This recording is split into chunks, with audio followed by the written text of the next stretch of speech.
السلام عليكم ورحمة الله وبركاته. ازيكم يا حبايبي؟ عاملين ايه؟ يا رب تكونوا بخير. ان شاء الله النهارده هنفرز الملوخية. دلوقتي طبعا اوانها ان انت تفرزيها، اوان الخضار كله، السبانخ والبسلة وطبعا البطاطس والقلقاس، عشان يبقى معاكي، يبقى عندك ان شاء الله طول الصيف يعني ان شاء الله. فطبعا انت اول حاجة طبعا هنسمي ونصلي على الرسول. اللهم صل وسلم على سيدنا محمد.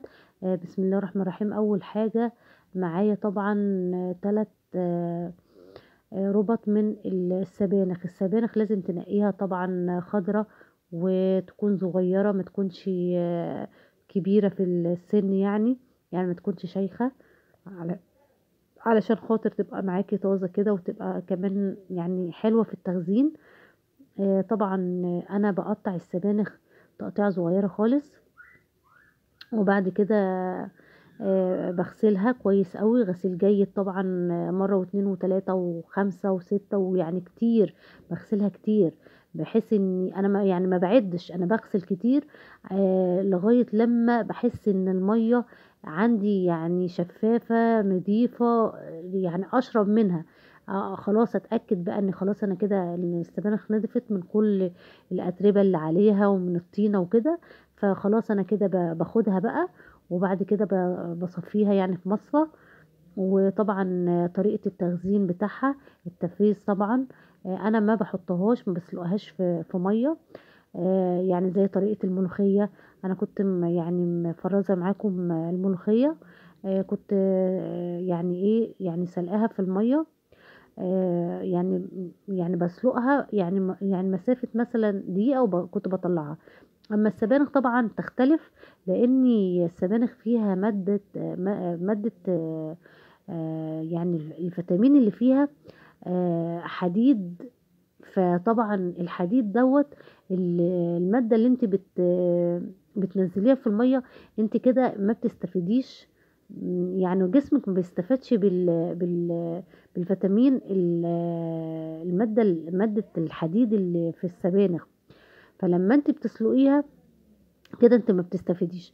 فلمّا بتعمليها على حمّام مَيّة، على بخار مَيّة يعني، كده طبعًا كل الفايدة اللي في السبانخ أنتِ إن شاء الله بتستفادي منها يعني.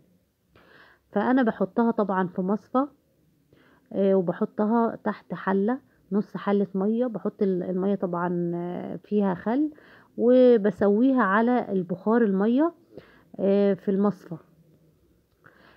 طبعًا أنا باورّيكم غسيل السبانخ، أنا باعيد وأزيد في المَيّة لغاية لمّا أحس إن هي ابيضِّت خالص.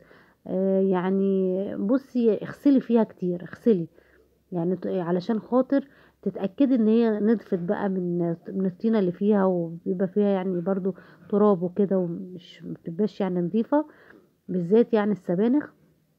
فلازم تغسليها بإيدِك، يعني تبقى على طول المَيّة كده جارية يعني، وبرضه إيدِك معاها.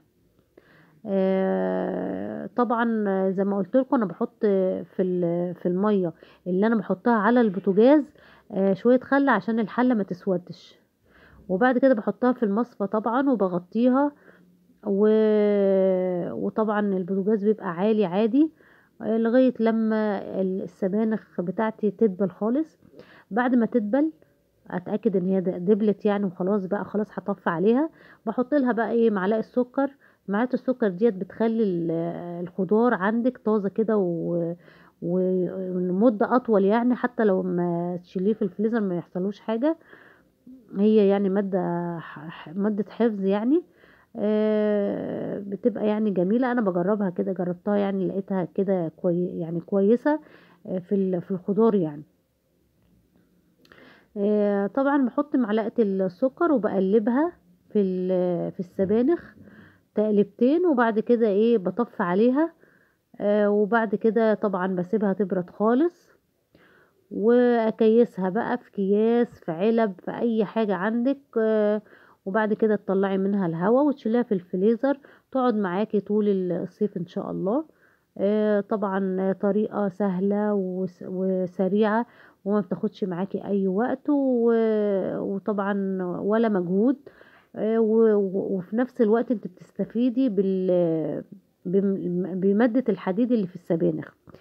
كده انت ايه جسمك بيستفيد بالمادة اللي في السبانخ يعني ان شاء الله. هنا بوريكي ان السبانخ بسم الله ما شاء الله زي ما هي يعني برضو نفس اللون اخضر مفيش حاجة. دي معلقة سكر، معلقة سكر كبيرة من معلقة الاكل يعني. بتقلبيها طبعا وبتسيبيها دقيقة على النار، وبعد كده بتطفي عليها. وطبعا ما تكيسيهاش غير لما تتأكدي ان هي بردت خلاص، وتأكدت ان هي بردت تروحي بقى ايه تكيسيها في اكياس، وبعدين تشيليها في الفريزر وتطلعي منها الهواء. وان شاء الله طبعا هي طريقة بإذن الله هتجربيها وهتعجبك بأمر الله. ولو عجبك الوصفة وعجبك الطريقة اللي انا بعملها، يا ريت ما تنسينيش في اللايك وفي الشير وفي الاشتراك في القناة عشان يوصلك ان شاء الله مني كل جديد.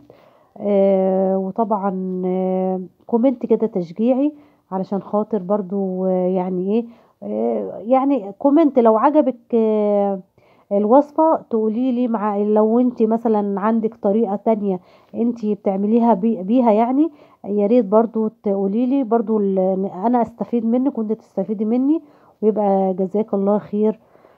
وطبعا برضو الاخوات والاخوة اللي بيتفرجوا علينا يستفيدوا برضو. فزي ما انتوا شايفين انا خلاص اتأكدت ان السبانخ بتاعتي بردت. هكيسها بقى. شوفوا انتوا بقى يعني الثلاث ربط من السبانخ يعني عملوا لي كيسين، يعني كيسين يعني اكلتين. انا طبعا ما فرزتش كتير لان انا كنت مفرزه قبل كده في الفريزر. فانا كل مثلا لما بروح السوق اجيب لي ايه 3 ربط، اجيب لي 3 ربط واعملهم بنفس الطريقه دي. يعني انا عندي سبانخ، عندي ملوخيه حطها في الفريزر، فيعني مش عاوزه ان انا افرز كتير يعني. زي ما انتوا شايفين انا طبعا بعبي الكيس على قد الاكله اللي انتي، على قد الطبخه يعني اللي انتي بتعمليها.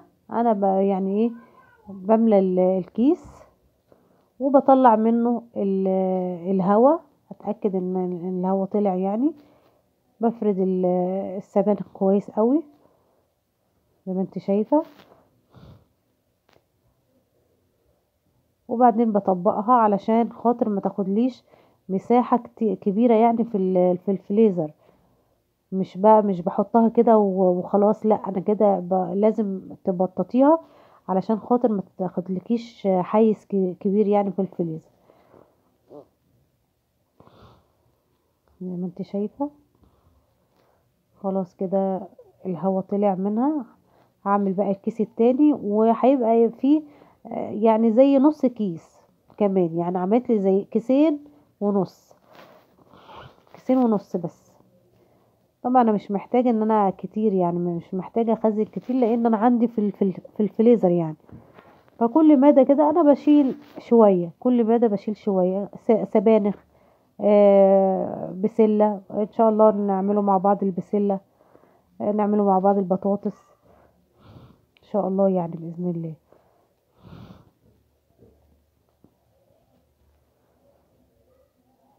انا بوريكي لو عندك مثلا كوز زي الراجل بتاع الفول، زي عربية الفول بيحط الكيس في الكوز كده علشان خاطر يعني تبقى ايه بسهولة ان انت تعبي السبانخ يعني، غير لما تفتحي الكيس ويتضم يعني يتقفل وانت بتفضيه يعني بتفضي السبانخ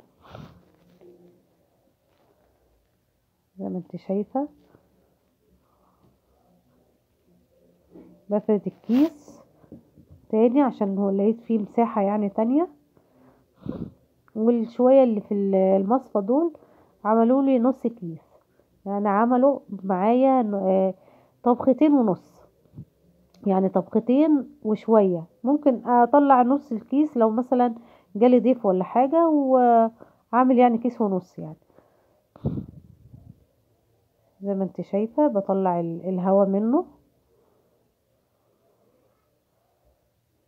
يا ريت لو استفدتي من الفيديو بتاعي ما تنسينيش في اللايك والاشتراك في القناة. ويبقى جزاك الله خير، الله يبارك لكم يا رب.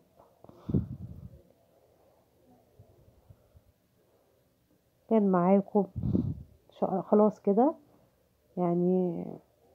انا بوريكي خلاص كده، انا طلعت منه الهواء وخلاص كده. وكان معاكم ام زياد، والسلام عليكم ورحمة الله.